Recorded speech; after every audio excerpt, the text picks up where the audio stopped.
Hey there, folks. LeoTube has asked me to do a reaction, in just my 2 cents, of the Season 2 teaser trailer for Thunderbirds Are Go.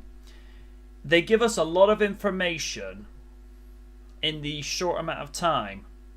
Now, obviously, we've found what remains of Jeff Tracy's ship, and I like the little nod to TV Century 21 or Century 21 TV. I'm never 100% clear on how people have worded it, so you'll have to forgive me on that one. And I like that the hat, the legendary and iconic Thunderbirds hat of the International Rescue Uniform from the 1960s is shown in screen.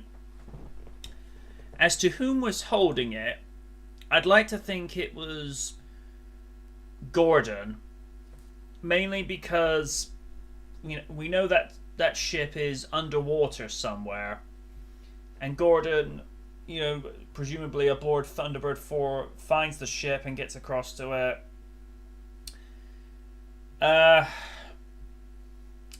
Other than that, we know that there is going to be models used more extensively for the second season because they didn't have the budget to work with, because they wanted to use models, but now they have the budget. It looks like it's going to be badass. And the villain in question with the mechanical arms, it's not really clear per se as to whom this is. I'd like to think of it as a reimagining of Mullion from the woeful 2004 movie. Now, I would argue, as I've said before in my review of Thunderbirds vs. Thunderbirds, I question the Hood having minions because the man was a one-man operation. He didn't need hired goons to do the job. But what if they took a look at the Mullion character and thought, we could retool this guy. We could actually rewrite his character and actually do it, in a way that actually makes him competent rather than just comedic relief, which is what he was used with Parker in the movie. There is going to be a lot of unanswered questions. Now, some have speculated that the only reason the Hood knew where Tracy Island was based was that the Hood had interrogated Jeff Tracy and possibly, brainwashed him into divulging secrets, location, that kind of jazz. Some have even speculated, what if Jeff Tracy is the villain in the second season?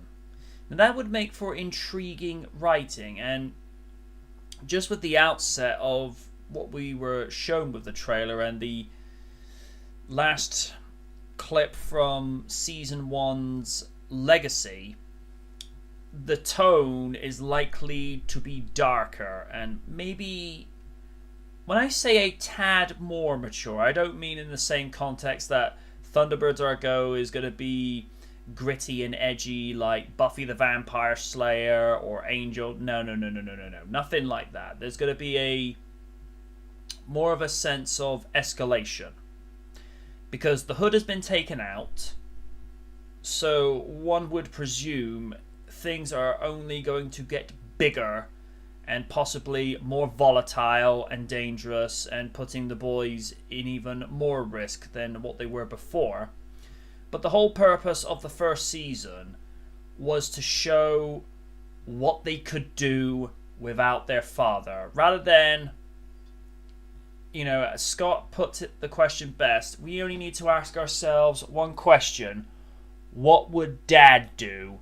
Rather than, let's go ask Dad, see what he wants us to do. It's like, how would he lead by example in this situation? And first season, they did it. They proved it without a shadow of a doubt that the boys could stand on their own feet with Scott in charge, leading them, to success in each rescue case. Now, we all want to see Jeff come back because he is the patriarch of the Tracy family. He is the man that made International Rescue come together. Now, he had the idea and the money, but it was Brains who made all the technological facilities happen. But, Jeff was the man who had the reason and the incentive, because I think he's still, in the story, he still bases losing his wife in that tragic accident, and because it's been tweaked so many times. I mean, some say that he lost his wife while she was in, giving birth to Alan, and the other one is he lost Lucille in an avalanche, and that's what gave him the idea for International Rescue, to be able to save those when they need saving the most. And the other thing is, what is Jeff going to look like, and what is he going to sound like? Now, a lot of people keep thinking it's going to be Shane Rimmer, and while it will be amazing to hear him come back, I don't, and this is just me, telling it like it is, I don't think he's the guy to voice Jeff Tracy. Now, I've got a lot of admiration and respect for what Shane has done over the years, from having parts in James Bond movies to being in the second Superman movie, because he was one of the Houston radio operators. And obviously being Scott Tracy, he was a colonel in Joe 90, and he was the senior water tower operator in Batman Begins. And the only reason he got that part is because Christopher Nolan is a huge Thunderbirds fan, and he met Shane Rimmer, and he's like, wait, weren't you in Thunderbirds? And just gave him the part, from what I understand.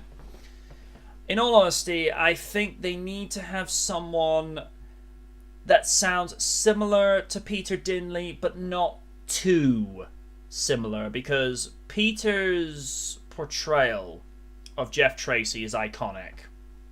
When people think of the voice of Jeff Tracy, that's the first one that they think of, especially with archive audio of the countdown that's used for every launch. As much as I like to hear Peter's voice, I found when they used his voice for every countdown, I'm like, this is beginning to grate a little bit. After a while I was fine with it, but the first couple of episodes when they kept reusing it, I'm like, this is starting to get a little bit irritating, but that's just me. And because the characters, I think they're 5 years younger in this, so Jeff is going to be either in his late 40s or early 50s, because I think his official age in the 60s series is he's 55. So Jeff is still at an age, as it's depicted in this story, where he can still go. He's a seasoned astronaut and pilot, but the man has still got plenty left in the tank to go. And it'll be intriguing as and when they bring him back into the story. Is he gonna get involved in the thick of the action with his sons? Because we never saw that in the original series. I mean, in Brink of Disaster, I think that was the one with the monorail train, he was the one being rescued, but I don't think he's ever played a part in a rescue other than being the man of wisdom back at Tracy Island. I mean, in Stingray, we actually saw Commander Shore pilot Stingray twice, and those were moments in that particular series. But yeah, those are my thoughts regarding the season 2 trailer. I do apologize for this being lengthy, but there's so much to talk about in that. And until next time, folks, good night from the night.